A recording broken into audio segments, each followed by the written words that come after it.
Thank you very much for joining me on my summer video series. This is the voice of job seekers, and my name is Mark. If you have any questions about what I do and how I do it, you can go to thevoiceofjobseekers.com. Want to bring my friend Marc Miller in. He is the founder of CareerPivot.com and also the very popular Repurpose Your Career podcast. How you doing, sir? I am doing just fine, or better yet, hola from Mexico. Yes, expat extraordinaire, of course. Um, we're talking about personal branding for the 50 plus folks, which is always a very interesting discussion. Just a little background, those of you who are joining me for the first time, Mark is a personal friend as well as a partner. And we often talk and text back and forth about this very topic. So I hope that you'll find something new and something apply can make a difference in your life. So the latest is that we have all these different conditions now that people are not going to be able to impress people right in person as their first impression. Their first impression is going to be video likely. So uh, how are people in the 50 plus group handle it now? You and I, we're the exception, but everybody else, they're kicking and screaming, right? Yeah, the key pieces, in fact, Mark and I were talking right before this about lighting and staging. And when you are on video, one of the things is you have to think about this. It's like Hollywood. Right. One of the biggest problems I see that people have is when they're on video is the audio is more important than the video. Mm-hmm. So for most of you, go buy a good microphone. And by the way, microphones don't have to be expensive. Right. I happen to have an ATR 2100, which is $60. Um, Two, thinking about you're an actor. You're on video. Mm-hmm. So it is the lighting, it is what's behind you. We had a discussion on one call of where they were mentioning the fact there was a bookshelf behind this lady, and there were a bunch of her son's games on and they weren't very flattering for her. Right. So one of the things I recommend people to think about is watch the newscasters who are doing news from home. My favorite is PBS NewsHour, Mm-hmm. um, and watch what's behind them. One of the big ones I find right now is the Zoom backgrounds, and I tell people don't use them because I want the focus on you. But think about what's behind you brands you. So the class example years ago when I was working with my job club back in Austin, we had a guy came in and I was reviewing LinkedIn profiles. Mm-hmm. And this guy was an EDI guy, electronic data interchange. And his LinkedIn photo had a picture of him. What behind him was a bookshelf full of EDI books. Mm-hmm. And the titles were really large and really obvious that he knew his stuff. So think about number one, as we've talked about before, what is your brand? And then how do you reproduce it? It's kind of like right now, right before the call, Mark and I were talking about the fact that he has his chapeau on, his hat. That's part of his brand. Um, okay, how does he get the best light on that hat and on his face so that he looks the way he wants to look? Yes, I know, guys, most of us don't really care, but you need to care how you look. Oh, absolutely. Absolutely. I think one thing that we should keep in mind is that people, um, how should I say it? People, the light matters, sound matters more. Uh, People get more frustrated when they can't hear you, not particularly more frustrating than when they see you. And so that could be quite a challenge in the long run if you don't have, if you're not testing quite a bit. And that's why it's good to talk to friends and get their opinion because they will tell you the truth more than likely, whether they can hear you or whether they can adequately see you. And you want to be both, but if you got to choose one priority over the other, choose sound. Yeah. So the way I tell it is, having lived in Austin, Texas for 40 years, Mhm. and where University of Texas football is not a sport, it's a religion. So if you're watching the UT football game, and it's the national championship game, and it's on TV and there's a little bit of static, you'll put up with it. Right. Oh, You're listening in your car and you're listening to the radio and there's static, you mhm. turn it off. Yeah. Yeah. We have a lower tolerance for bad audio Hmm. than Yeah. we do for bad video. Yeah. And out of that is if you have bad audio or if you can't adjust your audio, then that affects how people view you. Um, they get out of it that you're unprepared. Maybe you don't care as much. And that's one-on-one. We haven't even gotten to the meat of it. Uh, Yep. if you're not succeeding at least past the hello, how are you, and the exchange, then people would start to dismiss your possibilities. Yeah, there's no question. It's also the kind of clothes you wear. Hmm. Um, by the way, how do the clothes come off on camera? Hmm. Um, you may notice when um, Mark and I meet every once in a while over a video, I always wear these long sleeve, solid color t-shirts. Hmm. They're actually quite formal looking.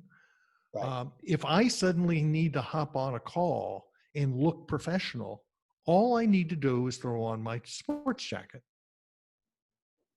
and I look sharp. Yeah.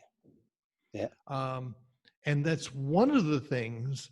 So in the past, if suddenly someone calls you up and it's an interview and they say, "Can you talk?" Well, no one can see you. Right. Um, if you're going to be suddenly stop on video, um, how do you make yourself look presentable quickly? Um, and understanding clothing is really important. And put it bluntly, I have a horrible taste in clothes.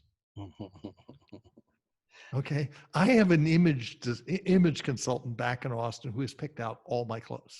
Ah. Yeah. Well, I'm married to mine. She has, she has great taste. Uh, Well, Never has failed me in the almost 30 years we've been married. the point is, Mark, you're smart enough to know that. Yeah. I didn't do bad myself. I worked in retail for many years, single, and had to, and some of it had to do with fashion and dressing. So, Yes.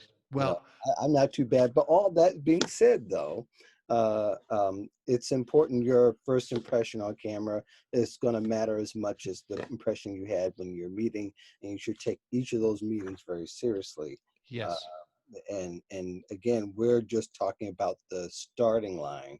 We haven't gotten to the race yet. you are correct. Yeah, yeah. So, in your experience, do you feel like what's missing in the translation from real life to virtual life for the for for us older folks? Um, Surely it can't be for the fact that we're just meeting people in a different way and we're delivering our messages in a different way. So what's getting lost in the transition? Why are people, those of us who are 50 plus, seem to be kicking and screaming when somebody says you got to do something virtually? Well, it's as much as anything right now, being comfortable being in front of the camera and creating your own video. Hmm. Um, and it's interesting. I've been a public speaker for much of my career, and I'm still not comfortable standing in front of the camera by myself. Hmm. It's kind of like producing my podcasts. Yeah. The hardest podcasts I do are my solo podcasts, where I'm just standing in front of a computer and speaking, Yeah. right? Hmm. So be learning how to produce short videos that brand you, deliver your message. Because by the way, you're not going to meet these people face to face like you did before. Right. I don't know when we will have networking events again. Uh, Not in person. Not, when will that happen? Getting comfortable with multi-way Zoom calls. Hmm. Um, I'll use the example. I had Wendy Mayhew, who wrote the book Wiser, and I was in on some of her book launch books, some of her book launch Zoom calls. And I was real surprised there would be 30 or 40 of us on there. Afterwards, I had 4 or 5 people reach out to me and say, "Can we connect on LinkedIn?" Hmm. At that point, we didn't schedule a phone call. We scheduled a Zoom call. Hmm. And to many of us, that's kind of, you're going to do what? And in many ways, it's easier. It sure is. Uh, and one of the key pieces, one of the things that's changed in the, I like to say, the pandemic, the 2020 great pandemic, is the fact that, by the way, we're not traveling. We're home more. Hmm. We have more time. So never has it been easier to be able to get a hold of somebody, and two, actually schedule a call with them. Hmm. And if I can do it on video, the better than having a phone call. Sure.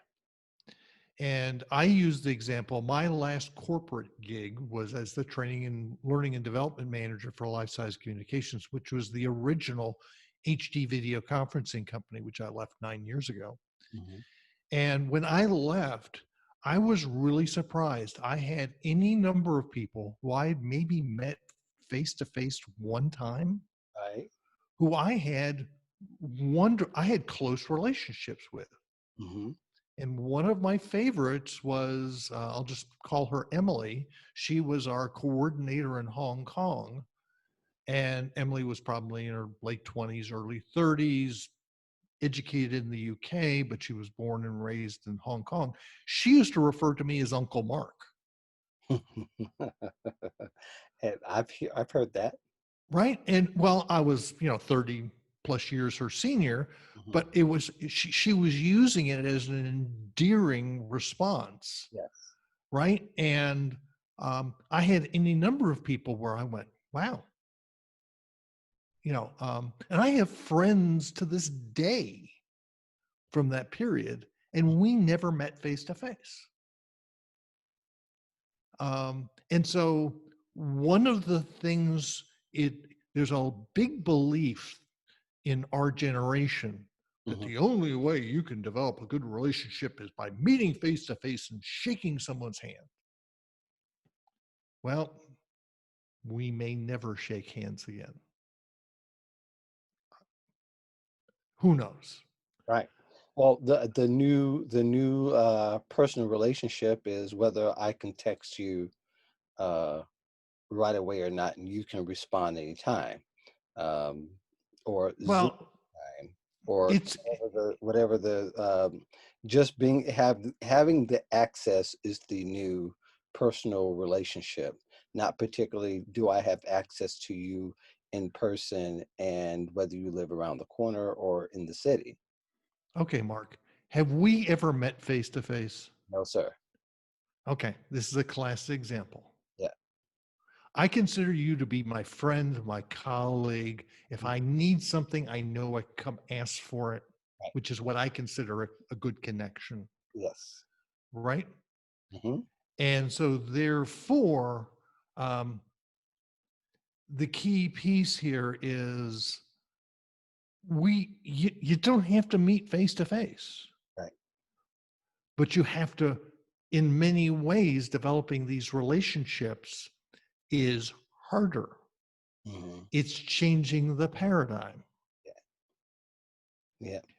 right? And one of the key things that you can do is you can decide how you want to be perceived. Hmm. That's your personal brand. And that's a large part of it, because you want it's communication 101, really. It's just delivered a little bit different. And that is, if you want you to be successful and to be a great communicator, you've got to be able to communicate uh, in a way that the message is received the same way you want to communicate it. If you're missing the mark and it's not happening all the time, you can't necessarily blame it on virtual. You can't blame it on the camera for misconstruing your message, or because people don't see your hand gestures, or they can't see the expression on your face. They only can see by basically by the sound of your voice and the tone of your voice. And that's going to come across through the phone, through the video, no matter what the situation is going to be. But ultimately, if you're not a good communicator and you have problems communicating, it's going to be hard for you to communicate your brand and come across in a way that people want to hire you for either business or for employment. It won't matter. Right. So again, what's a personal brand? Was it Jeff Bezos said it's what people say about you when you're not in the room? Absolutely. And Yep. one of the things I talk about when I do my interview sessions over video is I want you doing it standing up. Hmm. There are two reasons for that. Number one, your diaphragm is open. Right. Two, when I'm standing up, I can use my hands. Hmm. It's much more difficult. Like right now, I'm sitting and and I want the camera far enough away from me so that you see me in a way in which um, you see my natural expressions, Hmm. right? I commonly joke the fact that my son had an Argentinian soccer coach who was of Italian descent, Hmm. and Fernando. And the first time I ever went to Italy in the 90s, and I came back and I went, Fernando, I now understand you, as I'm shaking my hands up and down, because every cab driver was just like you with all the hand gestures. And because in the key pieces, that's part of who you are. And that's more difficult, particularly in the past when we've talked about personal brand, we've talked about, you know, blogging and writing on stuff. But it's at some point, people got to meet you face to face. Right. We are going to run into the situation now where people will interview you and will hire you and never meet you face to face. And it doesn't matter where they live in the world. That's right. And so, therefore, that's both a good thing in the fact that you're the people who can hire you is much greater than your employers in your local geography. But two, um, it gives you a greater flexibility on who you can work for, but also where you can live. Hmm. Because I've had several clients in the past who are in their 50s and 60s, and they say, my husband is retired and I want to be able to travel and I want to keep on working. Hmm. Or, um, In my case, my wife and I, we moved to Mexico. Um, and believe it or not, moving from Austin, Texas to Jalisco, Mexico, outside of Guadalajara, I am far lower case of infection rates of COVID-19 Mhm. here than I would back in Texas. Right. And it's like, who would have thought? And so I'm actually, my life is better. Sure. But I can be anywhere. And by the way, you're in Chicago, Right. I'm in Ajijic, Mexico, and we're talking over Zoom, Right. over the internet, and we're developing a relationship. We have a relationship. Right. You couldn't do that 10 years ago, really. Nope. Nope. And it was a challenge doing it 5 years ago because the amount of bandwidth that you may have in your house or how much you were willing to pay for it would differ. But now it's given to you, and in fact it's always increasing to some degree depending upon who your carrier is uh, particularly using. But just to get down to a couple of other basics before we wrap it up, the idea of coming across your final destination of who are you going to be to the world and how it will come across in video, as we could stay on that in that same lane. um, what would be some of the deciding factors that might be slightly different, or if they're different than if you were in person, or if you were doing some other type of transaction virtually? Well, I still think this still comes down to storytelling Hmm. and be able to tell your story Right. and be able to tell that story to someone who's not across the table from you. Hmm. Um, when I worked at Life Size, we used to say, "Well, it should look like you're just the person was just the other side of a pane of glass," Hmm. um, which is learning how to tell your story, how to make eye contact over video, Yeah. um, how to be convincing, Right. and which is not the same being in person as being over video. Hmm. So I'll use the example. I've been listening to the book Storyworthy by Matthew Dix, Right. and he's a master storyteller. And there's certain things that you can do that.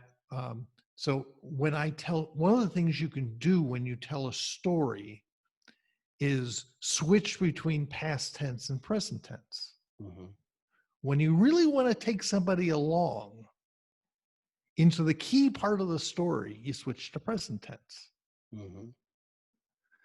And so it's learning how to be a good storyteller, but doing it over video, Yeah. which takes practice. Hmm. Um, and by the way, I used to, when I worked for IBM, I used to coach IBM executives, and I used to tell them the reason why they put bathrooms in hotels is so you can stand in front of the mirror and say every word of your presentation and you look at yourself. Hmm. So you see your expressions. You see, and so it's learning how to tell stories, it's rehearsing, it is you're an actor, Hmm. Pretty much. right? Right. And you have a stage, and it's usually in your house. So, how do you want to best present yourself? And it's both the lighting, the audio, but it's also you. Hmm. And I'll put it quite bluntly, a lot of folks are not comfortable being on video. And I think too, people are not comfortable on video, but they also, if they understood all the tools they have available. Um, for instance, like I did a webinar for your membership group. Right. I didn't just use PowerPoint. I came with a whole Prezi dynamic presentation. That's right.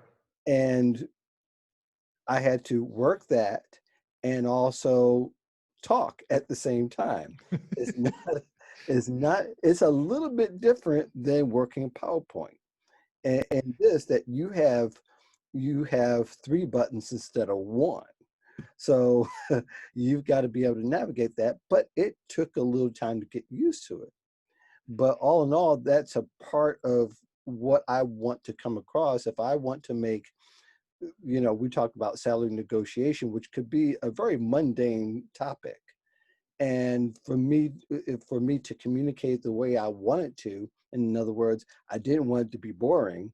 It had to be somewhat dynamic. So there had to be some moving pieces, but it was also a risk. And I think one thing that people all, when they think of that, they'll think about the risk first and not about the communication value. And I think that's where if people thought more about the communication value, they can possibly make even a better impression when they talk to whether it's employer or recruiter or a potential business partner, or even somebody that might refer them. Is another side that there just needs to be more discussion about. So that now we want to appeal not just to people who employ us, but how about people that can refer you as well? Um, that if you don't impress them, they're not going to take the next step to refer you. So all of that, think about the tools that could make you and help your communication value increase. Yeah, one of the things that you can do, I use the example, I had Russ Eanes on my podcast. He's a Mm-hmm. member of my online community. Mm-hmm. And I interviewed it. He's I won't get into it, but he has a very interesting story. And when he was on my first podcast, it was the first time he was really telling the story. And he did an okay job. I did a lot of editing, um, and he came across quite well.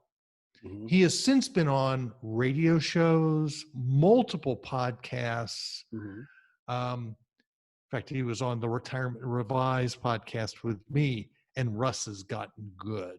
Mm-hmm. The more you tell your story, the better you get. Yes. Yes. And so things like going and asking, get on podcasts. I had one gentleman in my online community he wanted to get into the virtual reality space.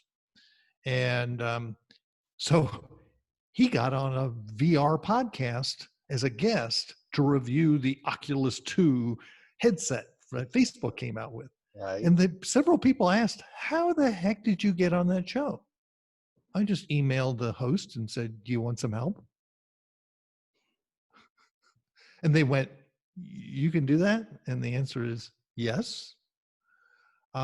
So it's, the example I always give is myself. I'm a very polished professional speaker. Mm-hmm.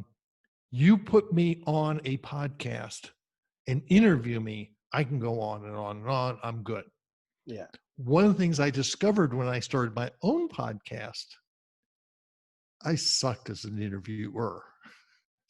That's fascinating. You should say that because I don't feel like you do. You suck as an interviewer, and I work from the opposite framework. I'm an excellent. I've been told at least I'm an excellent interviewer. Um, I could be better speaking, but I don't. Uh, you know, I don't have the opportunity, and I don't think I'm going to have any opportunities coming up. Anytime in the next month or so. But all in that to say is that I think people have to be keen in on their strengths and know what they are, Yep. and, Well, and to learn how to translate the strengths to other mediums, as you talked about. Because I was thinking in my head, I said, as a speaker, even speakers don't always translate to the podcast. And sometimes you've got, instead of, they're used to making their presence really big, how do you fit that on a smaller screen? yep. And vice versa. If you're used to a smaller screen, how do you fit that to the larger stage? Well, I'll give you a couple. By the way, I'm a good interviewer because I can edit out my verbal vomit, Okay. which sometimes there's a lot. Well, uh, to scale back, yeah. uh-huh. The other piece is I will never forget when I worked at Life Size and I was talking to people on video all the time. Hmm. And I remember I had one business partner up in New Jersey, and we've been talking, and he came to Austin, and I walked on the elevator, and there he was. And he's made two comments to me.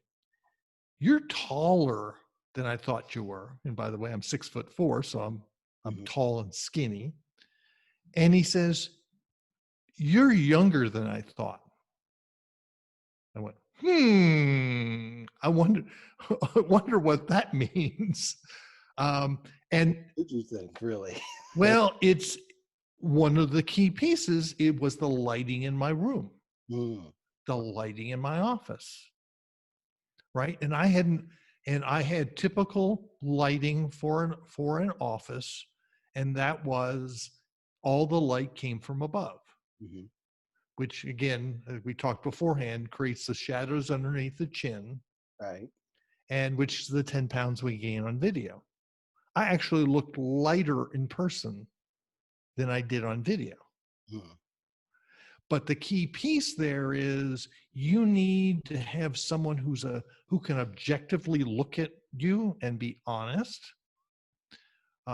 playing with your lighting, playing with your audio.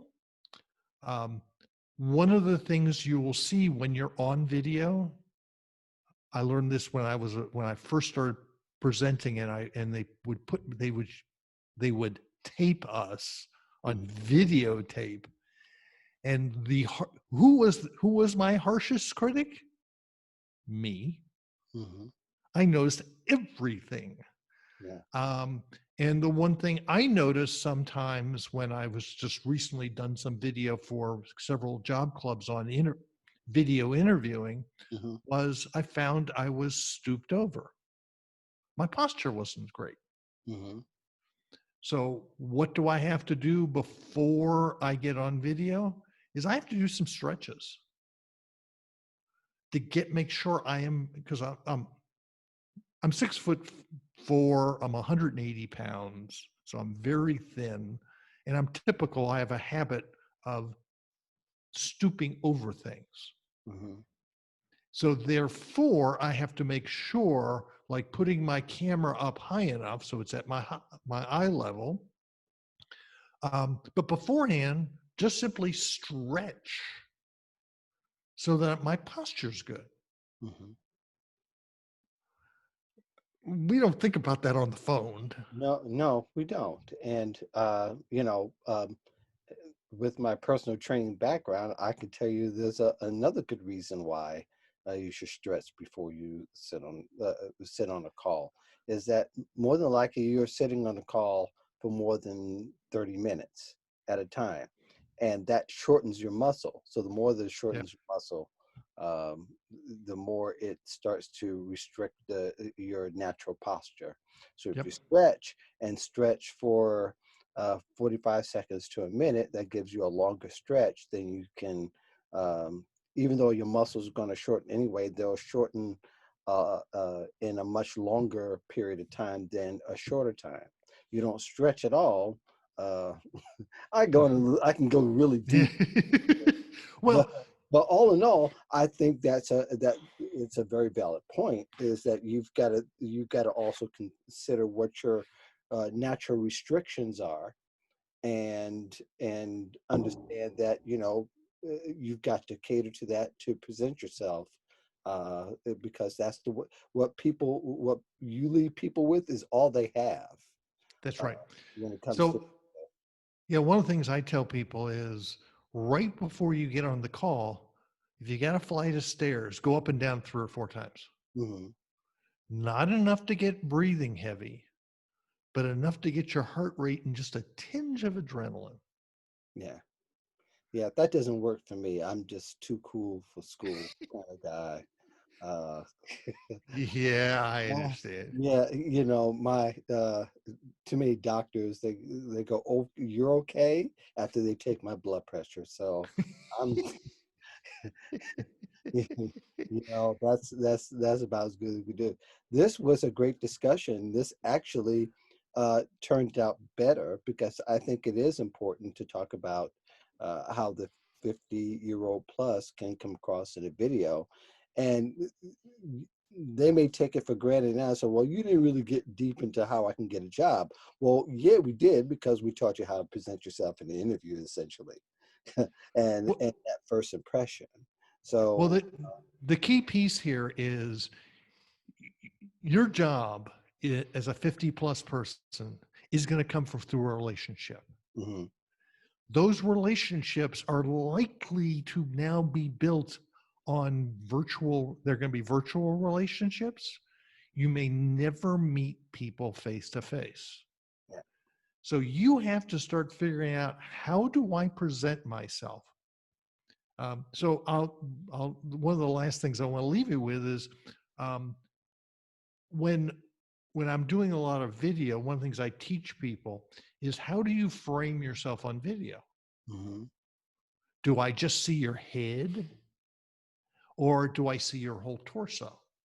mhm, So one of the things I say is, go watch CNN, your local news. I won't say watch Fox News because I don't like Fox News. And I don't like MSNBC either. yeah, Uh, I can understand that. but watch your local news and notice how they frame people up. Mhm, Also, watch one of my favorite is PBS NewsHour, because some of those folks actually have virtual backgrounds and some of them have real backgrounds. mhm, There's several of the folks who have virtual backgrounds where it's just a kind of a blank, with a logo or something on it. right. Where I want you to look at is right around the ears, because very often that's where the hole tends to show up. Sure. And notice, you have to look at yourself if you're going to use a simple virtual background. Mhm, Or if you watch, what you'll see with a lot of the correspondents, they will be sitting, and there will be a bookshelf behind them. mhm, Notice what's behind these people, because that brands you, sure. right? Right. So, how do you want to brand yourself? And it's not just how you appear, it's the stuff around you. Mhm, It's, and so, like we started out, this is Hollywood. yeah, it is. And It, how do you want to best present yourself? And how are you going to develop these relationships mhm, without even meeting face to face? Because your next job is going to be dependent on one of these relationships. yeah. Let me just tell a quick story. I was on my friend's Tom Spiegel's podcast. I got fired. He's an attorney, and of course, I had it. I had the setup in a different part of the room, this room particularly, but it was towards a bookshelf, and it was a very messy bookshelf, and even had a bat that says "Eek" on it.